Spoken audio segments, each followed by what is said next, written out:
El Señor los bendiga grandemente, espero se encuentren muy bien. Quiero compartirles una porción de la palabra hoy que se encuentra en el Evangelio de San Juan capítulo 6, versículos del 1 al 15. Dice, después de esto Jesús fue al otro lado del mar de Galilea, el de Tiberias, y le seguía gran multitud porque veían las señales que hacía en los enfermos. Entonces subió Jesús a un monte y se sentó allí con sus discípulos. Y estaba cerca la Pascua, la fiesta de los judíos. Cuando alzó Jesús los ojos y vio que había venido a él gran multitud, dijo a Felipe, ¿de dónde compraremos pan para que coman estos? Pero esto decía para probarle, porque él sabía lo que había de hacer. Felipe le respondió, 200 denarios de paz no bastarían para que cada uno de ellos tomase un poco. Uno de sus discípulos, Andrés, hermano de Simón Pedro, le dijo, aquí está un muchacho que tiene 5 panes de cebada y 2 pececillos, mas ¿qué es esto para tantos? Y entonces Jesús dijo, hacer recostar a la gente, y había mucha hierba en aquel lugar, y se recostaron como en número de 5,000 varones. Y tomó Jesús aquellos panes, y habiendo dado gracias, los repartió entre los discípulos, y los discípulos entre los que estaban recostados. Asimismo, de los peces cuanto querían. Y cuando se hubieron saciado, dijo a sus discípulos, recoged los pedazos que sobraron, para que no se pierda nada. Recogieron pues y llenaron 12 cestas de pedazos que de los 5 panes de cebada sobraron a los que habían comido.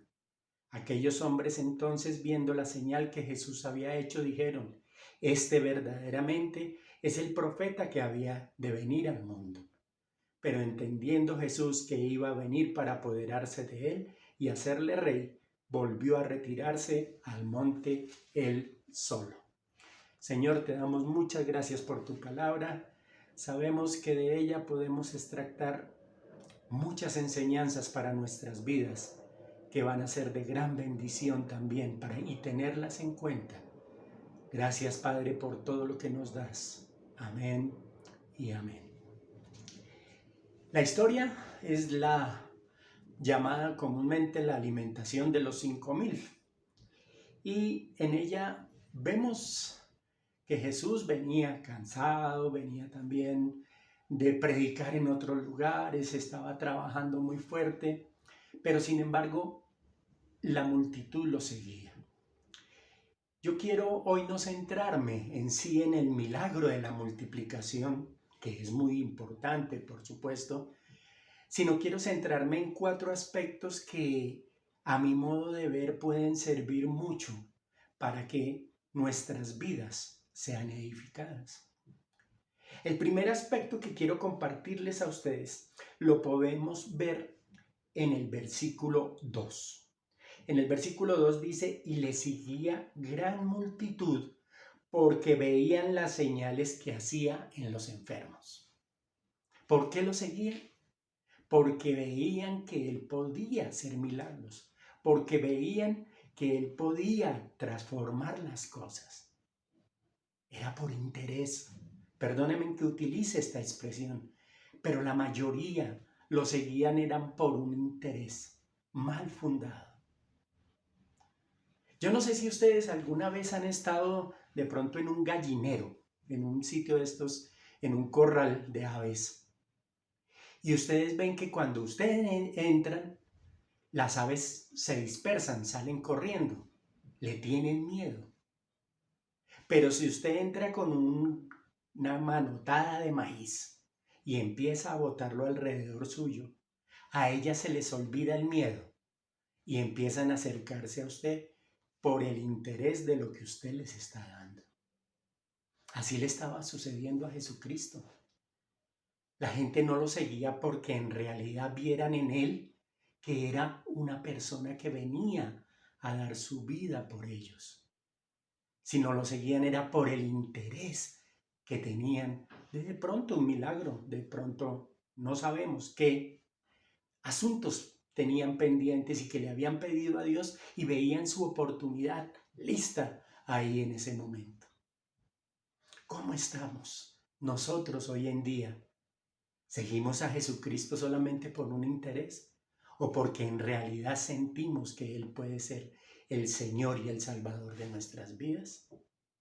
Primer aspecto, los dejo pensando un poco.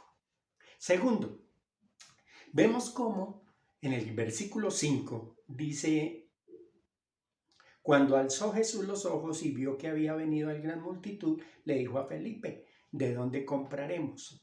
Él los está probando. Pero en el versículo 9 aparece aquí, dice: Andrés, aquí está un muchacho que tiene 5 panes de cebada y 2 peces. ¿Mas qué es esto para tantos? Nosotros muchas veces nos preguntamos que si lo que nosotros poseemos o lo que Dios nos ha dado es suficiente para nuestras vidas o para las de nuestros seres queridos. Vemos cómo habían 5,000 varones, dice muy claramente, pero esos varones muy seguramente estaban con sus familias, que si contamos varones con casados y un hijo, al menos son 3 personas por familia, son 15,000 personas las que iban a tener que ser alimentadas con 5 panes y 2 peces. Para nosotros, y así como contestó Andrés, le dijo: ¿pero qué es esto para alimentar a tantos? Jesucristo nos ofrece la posibilidad de que con muy poco nosotros podamos ayudar a que nuestra vida sea bendecida y bendecir inclusive la vida de otros. Muchas veces nosotros pensamos que no tenemos nada que dar, que como Andrés nos vemos en la imposibilidad de poder multiplicar las cosas para que muchos puedan conocer las bondades de nuestro Señor Jesucristo. Y es aquí lo importante de este pasaje de la Biblia. Ahí está la importancia que vemos cuando Jesucristo nos va a dar una muestra que de lo poco Él hace mucho. ¿Qué tienes tú para ofrecerle?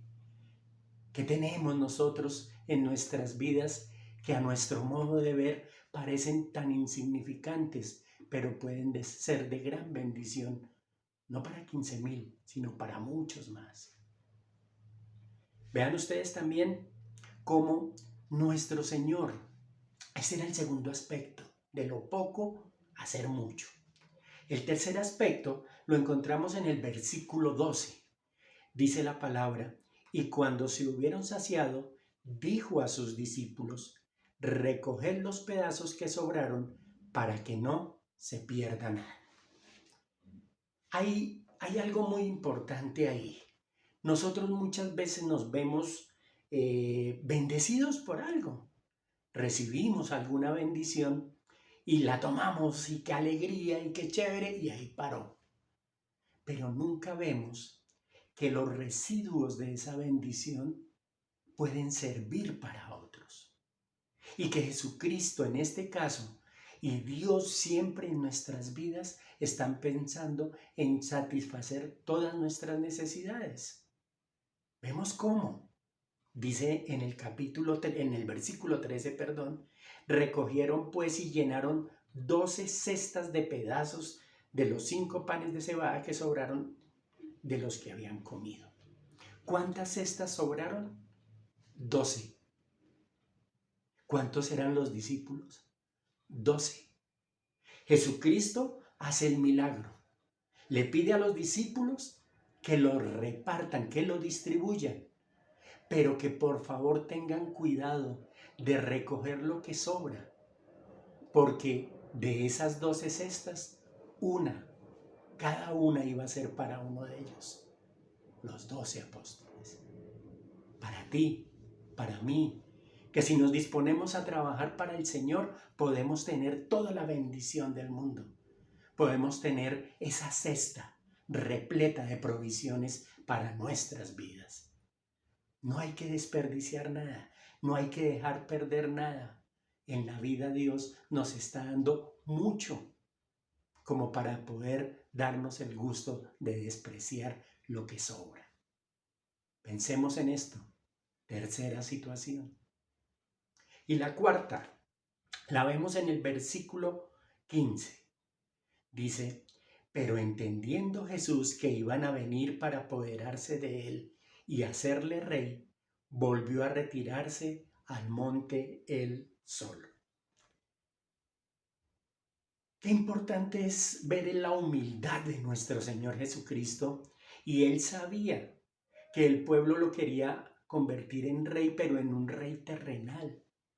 Y bien sabemos que él no fue eso. Él fue un rey, pero un rey que llegó a gobernar nuestras vidas. No una porción de tierra, no un lugar específico. Él vino a anidarse en nuestros corazones, a llenar nuestra vida con ese reinado suyo en nuestro ser. Y por eso es que él dice, se retira. Él se va a un lado apartado para que no lo vayan a hacer rey. ¿Cuántas veces nosotros cuando hacemos algo y pensamos que lo hemos logrado porque nosotros somos muy capaces y muy dados a ganar, a triunfar, y decimos, lo logré? Nunca decimos, es por la gracia de Dios que lo logramos. No te envanezcas, no te llenes de esa soberbia de pensar que con tus fuerzas y tus capacidades es que lograste las cosas, porque bien sabemos que Dios fue quien nos dio todo. 4 aspectos que vimos hoy a la luz de la palabra y en las que podemos ver claramente cómo el Señor nos pide, primero, que no lo sigamos por interés. Segundo, que veamos que de lo poco Él puede hacer mucho. De lo estéril Él puede dar vida. Él puede hacer todo lo que tú no te imaginas, pero que sí quieres y puedes tener. Tercero, hay que recoger lo que sobra, no desperdiciar nada, para poder nosotros ser bendecidos, inclusive bendecir a otros. Y por último, no envanecernos cuando logremos algún logro, algún objetivo. Espero que el Señor los bendiga grandemente, que nos podamos encontrar en una nueva oportunidad cuando a través de esta hermosa palabra podamos aprender mucho para nuestras vidas. Un abrazo inmenso. El Señor los continúe bendiciendo.